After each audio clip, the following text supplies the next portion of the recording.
Ууга чыланган шекер. Coca-Cola. Жыл сайын миллиондогон долларларды жарнама үчүн сарптайт.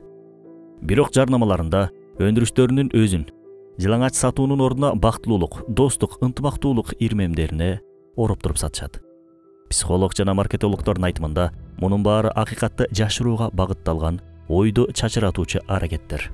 Анткени компаниянын үстүнөн олуттуу көрүнүштө айыптоолор бар. Ооруу, кургакчылык, диктатура, экологияны булгоо, күнөөсүз наристелердин өлүмүнө себеп болуу, бир канча согуштарды каржылоо жана башка. Толтура кылмыштар кола бөтөлкөсүнүн мойнунда асылып турат. Бөтөлкөңүздөн бул кылмыштарды көрө албай жаткан болсоңуз, анда биздин телескоп аркылуу дыкаттуулук менен карап көрүңүз. Кола суусундугунун айланасында болуп өткөн чуулгандуу окуялар ого эле көп. Бирок ошого карабай дүйнөнүн 200 өлкөсүндө ичилүүсүн улантып келет. Учурда чоң бир империяга айланган бул компания 1886 жылы америкалык фармацевт Джон Стит Пембертон тарабынан түзүлгөн. Коланын ойлоп табуучусу дал эле ушул киши. Негизи Пембертондун Coca-Cola'ны ойлоп табуусунан максат ичкенде ооруну басып, адамды магдырата турган бир сироп ойлоп табуу болчу. Анткени ал Американын ички согуштарынын биринде катуу жараланып, атүгүл майыпта болуп калат. Мына ошол жараттын оорусун басып, өзүн психологиялык жактан тынчтантуу үчүн фармацевтикалык жөндөмүн ортого салат. Анан эле изилденип отуруп, кола пайда болуп калган экен. Ооруну басуу, магдыратуу, бул сөздөр сизге эмнени эстетип жатат? Туура таптыңыз, наркотикалык заттарды. Пембертон ойлоп тапкан сироуна кокаинден да кошкон болчу. Коланын аты да мына ошол кокаинден келген. Башта Coca Wine, анан бара-бара Coca-Cola'га айланган. Coca Wine Coca-Cola'га оңойлук менен алмашкан жок. Анын курамында кокаин жана спирттик кошулма бар деген айыптоо менен сатууга тыюу салына баштайт. 1905 жылы суусундуктун курамын өзгөрттүк деген жүйө менен кайрадан сатыкка чыгарышат. Тагыраагы азыркы коланын бүгүнкү курамы ойлонуп табылат. Ошол кезде суусундуктун бир стаканы 5 тыйындан сатыла баштаган экен. Ошондо баштапкы колага кошулган кокаин менен спирттик курамдан алыштыбы же жөн гана азайттыбы бизге белгисиз.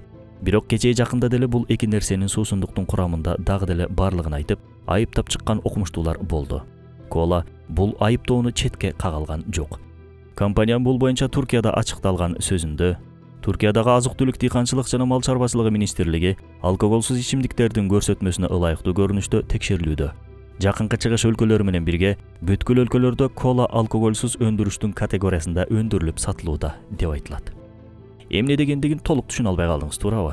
Анткени мында ооба же жок деп кыска жооп берүүнүн ордуна орунсуз сөздөр менен сөзгө кошуп башыбызды да айлантып жатат. Эми алкоголсуз ичимдиктердин катарына кирүү үчүн 1 литр сууга же болбосо колага 3 грамм этил спиртин кошууга уруксат берилген. Алкоголсуз сыраларды көргөн белеңиз. Бул дагы деле дал ошол категориянын бир түрүнөн. О биздин мусулман бир тууганыбыз, жакшылап көңүл буруңуз. Бул жерде арам тууралуу сөз жүрүп жатат.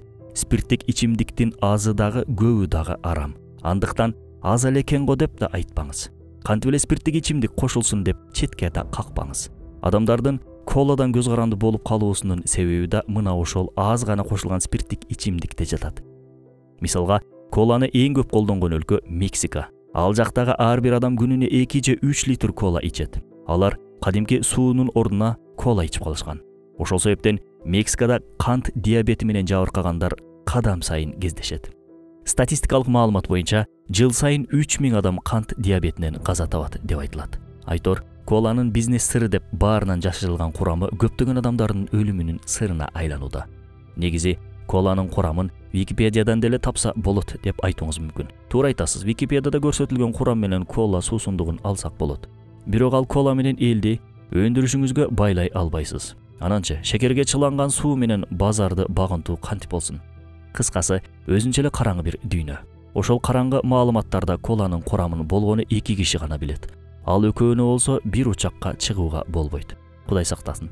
Учакка бир нерсе болсо дүйнө эли коласыз калат го.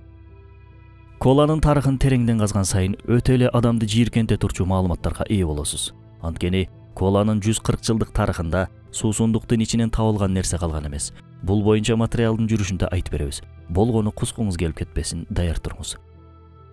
Коланын жайылуусунда эң чоң кызмат кылган Аса Григс Кендлер. Бул кишинин коланын бүт жерде таанылуусуна кызмат кылган адам десек болот. Муну кантип болду десеңиз, ар жерге коланын жарнамаларын чаптап чыгат. Ошол кезде көчөнү коланын бөтөлкөлөрү эле эмес, жарнамасы басып кетет. Болгондо да эң башта бул уулуу суусундук дарыканаларда сатыла баштаптыр. Айрыкча мектеп окуу жайларынын алдында азыр биздеги шора саткандар сыяктуу сөзсүз кола саткан жайлар пайда болот.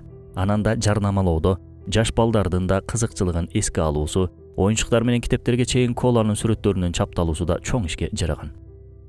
1957 жылы Джеймс Викари тарабынан ачылган 25-кадрда да биринчилерден болуп кола жарнамасы көрсөтүлгөн.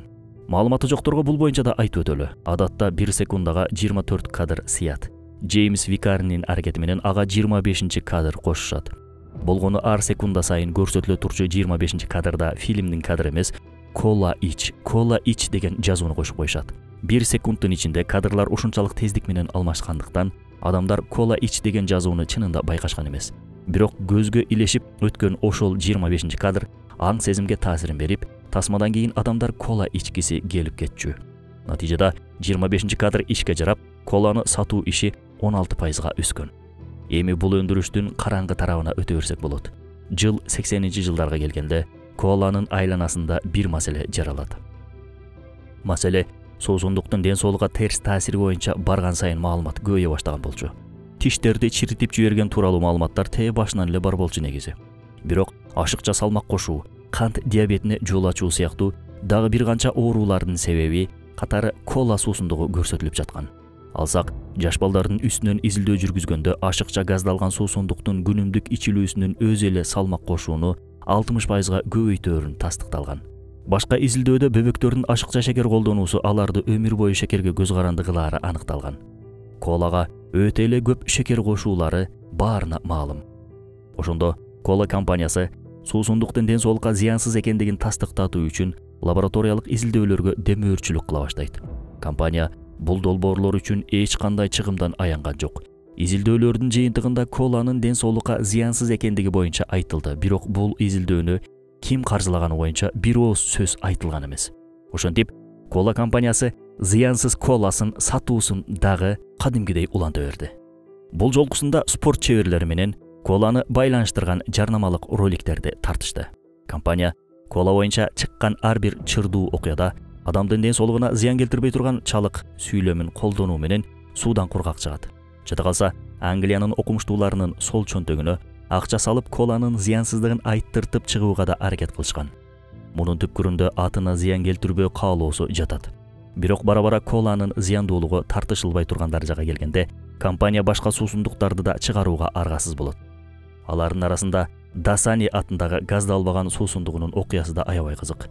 Бул суусундук кола компаниясы тарабынан Англиянын базарларына сатыкка чыккан кезде элди бир дүрбөтү өткөн. Анткени суу кадимки эле көчөдөгү крандан куюлган суу экен. Ошентсе да баасы жакшы эле кымбат болчу. Муну сиз ынсапсыздык дейсизби, көз боемочулук дейсизби, билбейм. Жекече мен таптакыр таң калганым жок. Анткени мындай калет иш кола компаниясына жараша турган абал. Кантсе да ону саткандан көрө кадимки сууну сатышса дагы да пайдалуу болот эмеспи? Бирок Dasani суусунун кадимки эле крандан алынган суу экендигин байкоо албетте узакка созулган жок. Акыры эл деле жинди эмес го. Жалганы билингенден кийин компания сууну бир канча чыпкалоодон өткөрөөрүн ачыкташты, бирок ишенген эч ким болгон жок. Бул окуяда компаниянын бир жүзү. Эми компаниянын толтура суусундуктарынын арасынан кайра эле кептин нугун колага буралы. Анын таңгагында жазылган курамына бир көз чаптырып өтсөк деле толтура зыяндуу кошулмаларды табасыз. Алсак, эң эле башында шекер. Коланын сыртында жазылып турган курамга ишене турган болсок, анда ар бир 100 мг колада 10,6 грамм шекер бар. Демек, ар бир литрдеги шекердин өлчөмү 106 граммды түзөт. Демек, 10 литр кола иче турчу болсоңуз, 1 килограммдан ашуун шекерди жеген болосуз. Бул көппү же азбы десеңиз, угуп туруңуз. Дүйнөлүк ден соолукту коргоо уюмунун айтымында, колдонууда зыяны тийбей турганчалык шекердин өлчөмү 20 же 30 граммдын аралыгында.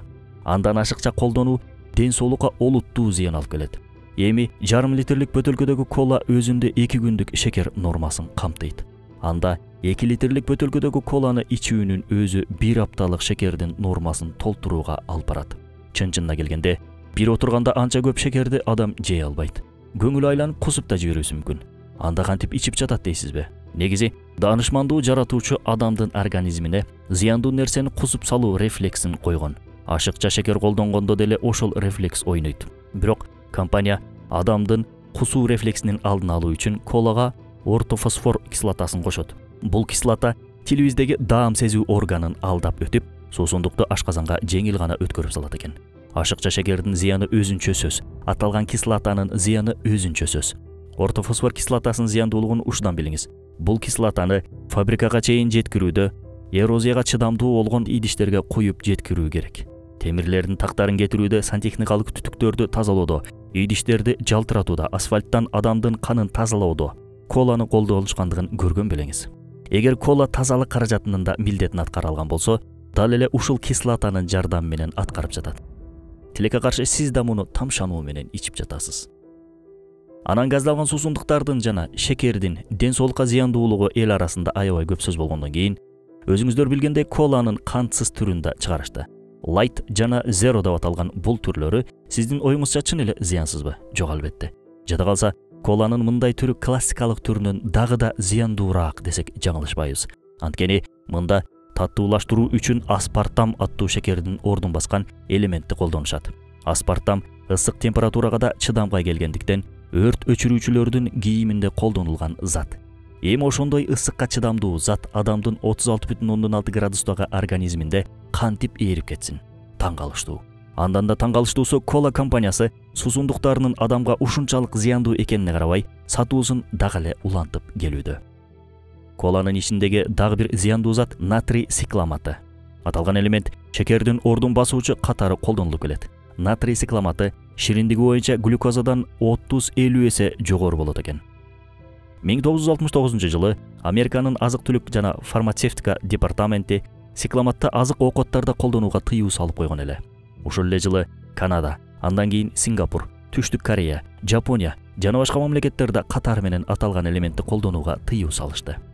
Анан эле 1979 жылы Дүйнөлүк саламаттык уюму эмнегедир цикламатты зыяндуу консерванттардын катарынан алып салат. Кола бөтөлкөсүнүн ичиндеги дүйнө элестеткенибизден да аябай караңгы. Бир мисал дагы берели. Кытайда 122 000 жашик колага адашуу менен хлор аралашып кеткендиги маалымдалат. Аталган хлор оңдоп түзөө иштери учурунда жаңылыштык менен кошулуп кеткендигине карабай, 76 000 жашик кола сатууга чыгарылат. Калган 44 000 жашигине Кытай өкмөтү тарабынан камоого алынат. Аралашып кеткен хлордун өлчөмү аз экендиги айтылса да, анын чын төгүнүн аныктоо чын эле кыйын. Бирок эч нерсе эмес, мындан да жаманы бар. Эгер тамактанып жаткан болсоңуз, дасторкондон алысыраак туруңузду сунуштайбыз. Түндүк Ирландияда болуп өткөн бир окуяда кола суусундугунун ичине, албетте кечиресиздер, адамдын заңы кошулуп кеткен. Ошол кезде мындай окуя Ирландияны биздеги эшек эти окуясындай эле дүң жарган. Мындай калпыстыкка ким кол урганы белгисиз. Балким компания ошондой балит шарттарда иштечү, а балким муну жумушчуларынан бири жасады, айтуу кыйын.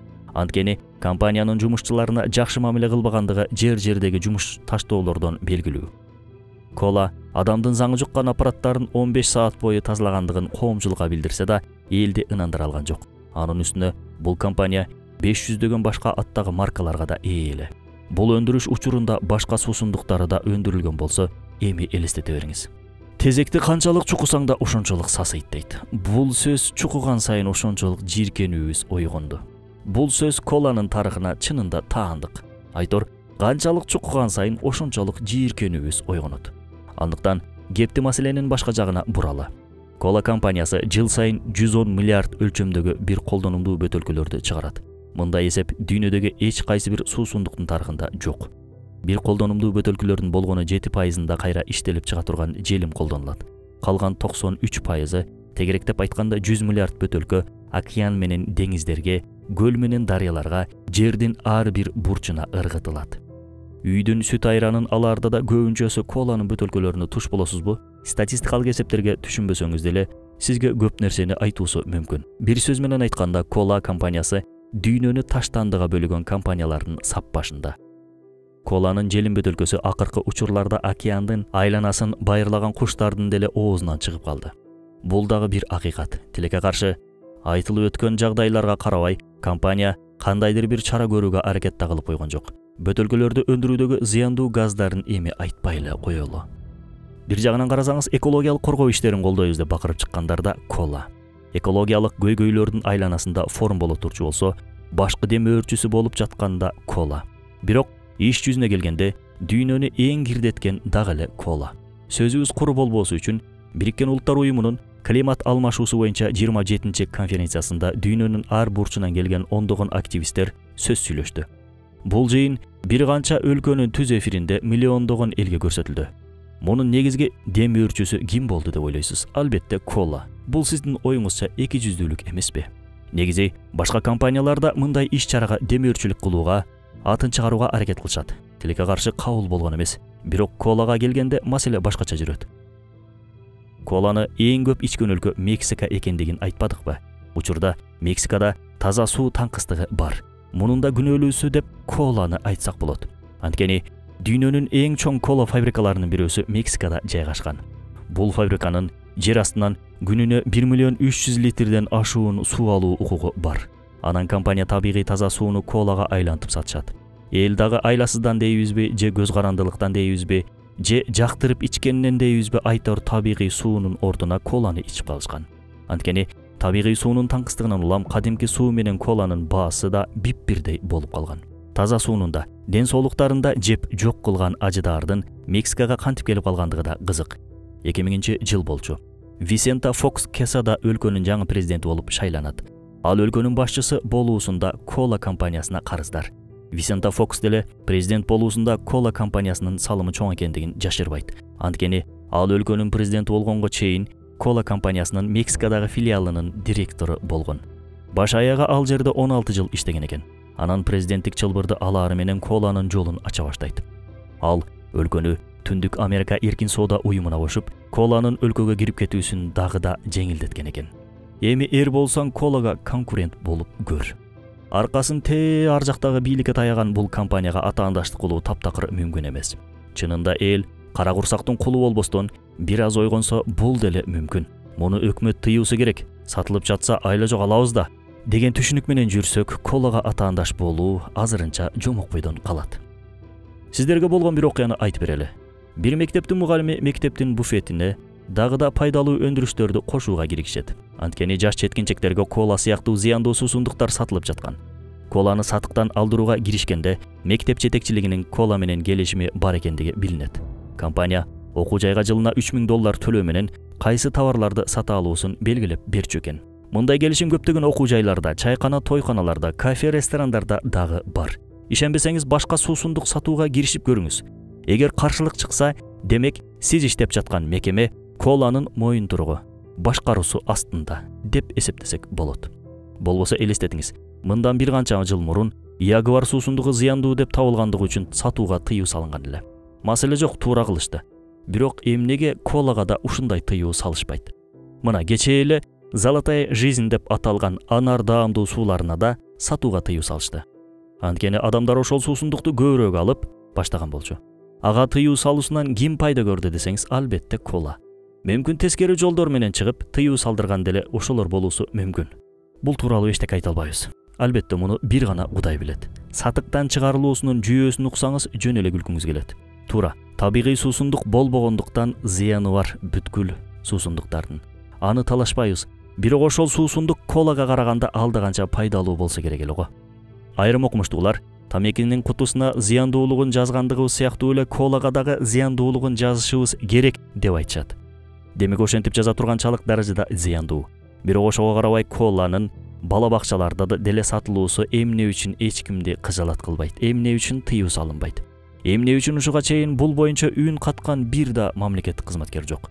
Же кола компаниясы алардын да оозун жаап турабы? Белгисиз. Эми кола Палестинадагы согушту колдойбу деген эң негизги сурообузга келели. Кола Палестинадагы согушту колдойбу деп изилдеп жатып, кола Палестинада жумуш менен камсыздаган эң ири компания деген баракка түшүп келдик. Демек, илгерки барактарды чукулап чыкпасаңыз, бул боюнча бир илинчек таап чыгуу өтө эле кыйын. Негизи Израиль дегенде эле эң биринчи ойго келген компания бул кола. Анда эмне үчүн кола башка компаниялар сыяктуу Израилди ачыктан ачык колдобой жатат? Маселенин чоо жайы кандай?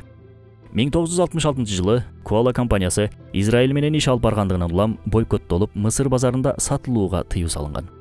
Кола бул бойкотко карабай Израилде фабрика ачкандыгын жар салган.